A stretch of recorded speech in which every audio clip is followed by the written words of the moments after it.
ये कहानी मुकम्मल तौर पर तख़य्युल पर मबनी है, लेकिन इसके अंदर एक ऐसा राज छुपा है जो आपके दिल को छू जाएगा। एक दूर दराज गांव में एक निहायत नेक, सादा और खूबसूरत लड़की रहा करती थी।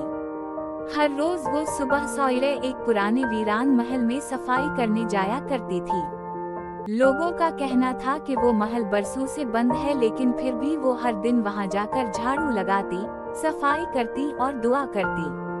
इसे क्या मालूम था कि इस महल के कोने में एक जिन रहता है जो सालों से इस लड़की को खामोशी से देखता रहा। वो जिन, जो हजारों साल से तन्हा था, इस लड़की की मासूमियत और नेकी से मुतासिर हो गया। एक दिन जिन ने फैसला किया कि वो इस लड़की के सामने आएगा और उससे अपनी मोहब्बत का इजहार करेगा। उसने लड़की के रास्ते में सोना चांदी रख दिया, लेकिन वो लड़की इन चीजों को हाथ तक न लगाती, बल्कि कहती, मेरी असल दौलत मेरा सब्र और मेरी दुआ है। जिन हैरान रह गया। इसने कभी इंसानों में ऐसी आजिज़ी ना देखी थी।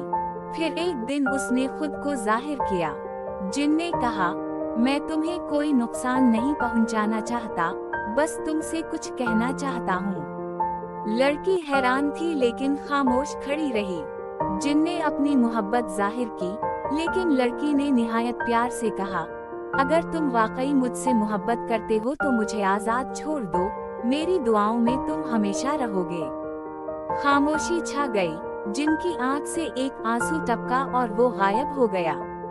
तब से वो जिन कभी नजर नहीं आया, लेकिन लोग कहते हैं आज भी इस महल में दुआ देने वाली आवाजें आती हैं, जैसे कोई किसी के लिए दुआ मांग रहा हो।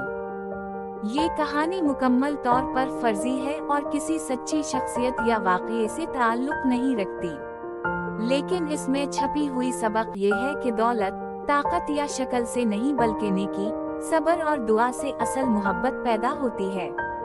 प्यारे दोस्तों, उम्मीद है अब खैरियत से होंगे। आज की वीडियो बनाने का मकसद ये था कि अब लोगों के साथ एक वाकया शेयर किया जाए। मुझे लगता है अब बड़े समझदार और बड़े अच्छे इखलाक के मालिक हैं, तो अब से ये वीडियो देखी है। अगर आपको वीडियो अच्छी लगी है तो वीडियो को लाइक कर दे, अगर अच्छी नहीं लगी तो डिसलाइक कर दे। कमेंट सेक्शन में इसमें होने वाली गलती हमें बताएं। तो अगर आप पहली बार हमारे चैनल पर आए हैं तो चैनल को जरूर सब्सक्राइब कीजिए। शुक्रिया। अपना बहुत सारा ख्याल रखिए। अल्लाह हामी वाव नासिर।